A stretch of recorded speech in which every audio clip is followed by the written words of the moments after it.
Hello. Today my speech is every frame a painting.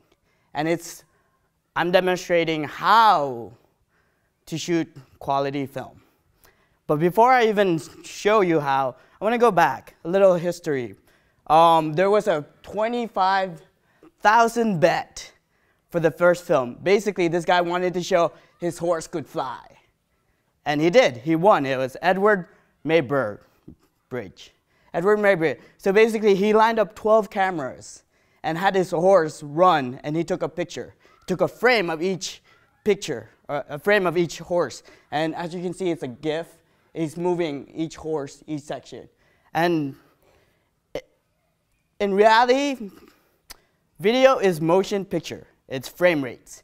It's one picture. It's not, we don't see it as separate pictures, but we see it as one continuous flow. But in reality, it's one picture. And that's the reason why I call this title is every frame a painting. Because what you realize is when we take video, we take a frame of a moment, of something, of art. It's amazing. So why would you want to shoot better videos? Because it's your memories. Because it's a birthday. It's a family member's going away party.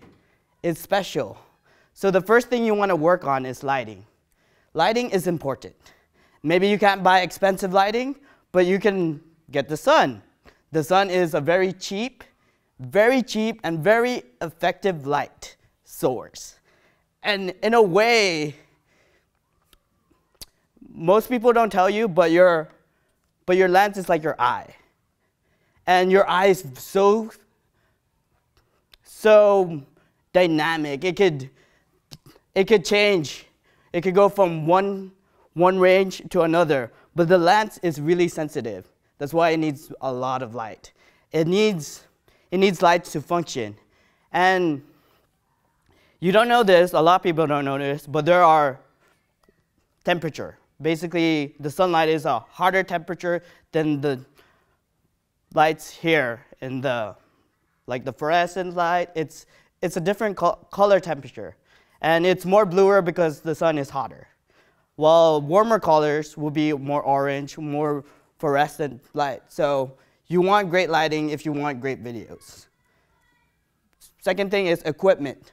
You could have, a really fancy camera. Or like everyone else, you could have a phone. A camera on your phone. Back then, he had to use 12 cameras to take one horse jumping. But you got a camera on your phone, that's exciting. But what I find is, what's really annoying is video isn't meant to be sideways. No. When you take a video, make sure it's like this. Because you see, there's that black space. It's not good. Vertical videos are bad. They aren't great. So, public announcement, vertical video syndrome. Stop it.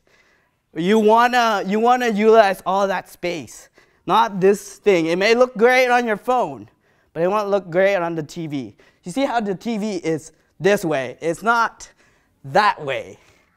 It's not that way. It's this way. So you want to take great videos? Start shooting sideways. So equipment is important, and equipment is great.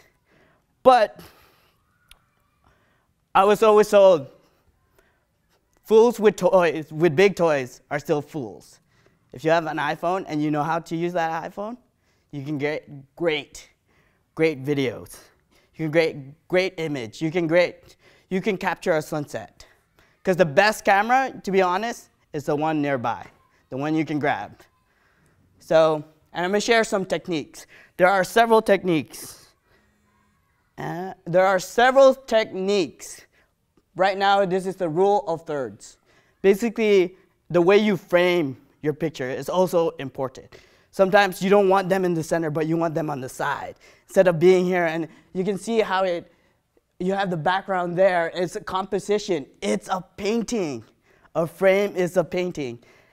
By doing that, you're actually adding more depth, more composition.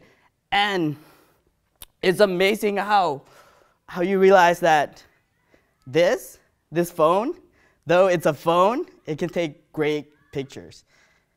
What you have is not really that bad, because back then they had like VCRs and all that big things. Now you can have a GoPro.